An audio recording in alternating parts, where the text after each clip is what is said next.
DJ Kanchan Raj recording studio नीम चौक चसीला वैशाली।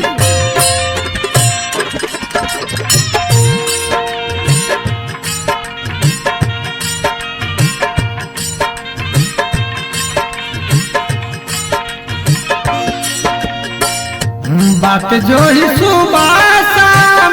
दुलो रे नए नामा, बात जो ही सुबह शाम दुलो रे नए नामा, कहिया लाए माई देबू दर्शनमा, कहिया लाए माई देबू दर्शनमा। बात जो ही सुबह शाम दुलो रे नए नामा, बात जो ही सुबह शाम दुलो रे नए नामा, कहिया लाए माई देबू दर्शनमा, कहिया लाए माई देबू दर्शनमा।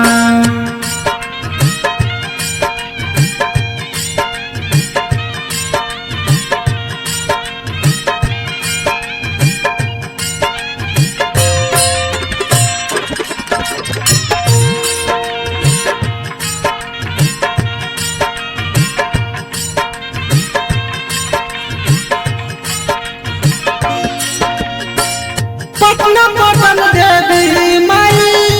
थावे भवानी,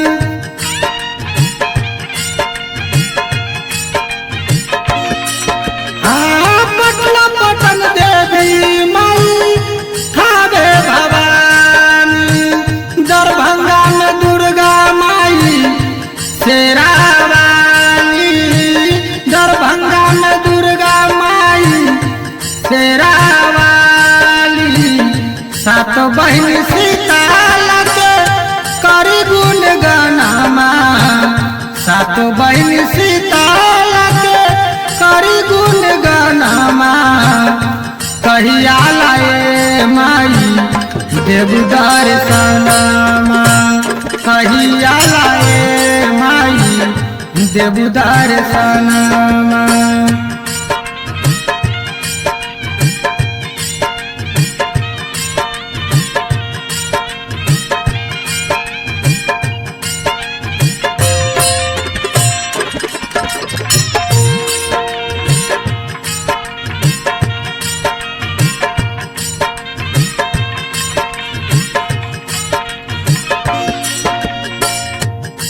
कलकत्ते वाली है महारानी,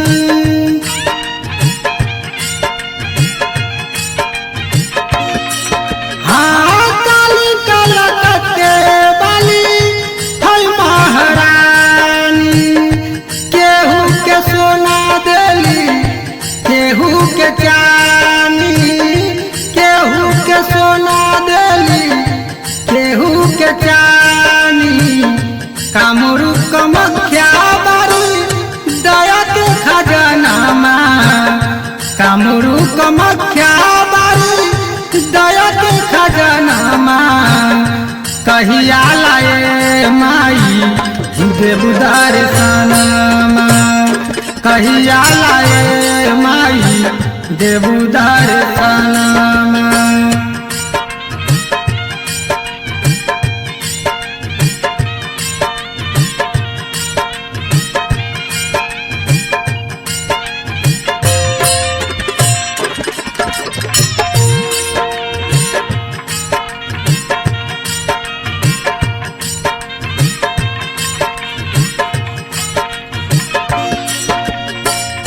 जिला वैशाली दिलीप के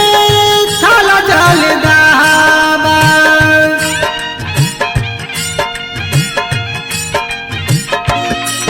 हाँ जिला वैशाली दिलीप के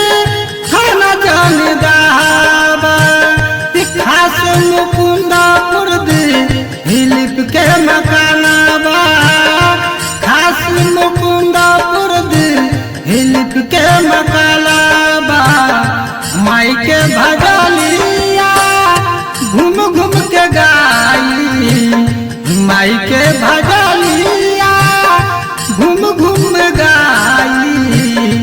कहिया लाए माई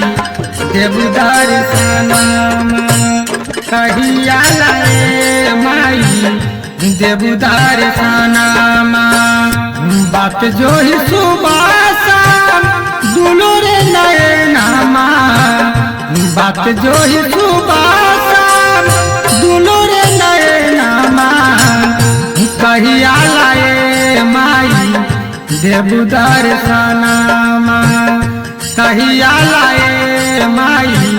देव दर्शनमा बात जो ही सुबह दुनो रे नयनमा बात जो ही सुबह दुनो रे नयनमा कहिया लाए माई देव दर्शनमा कहिया लाए माई देव दर्शनमा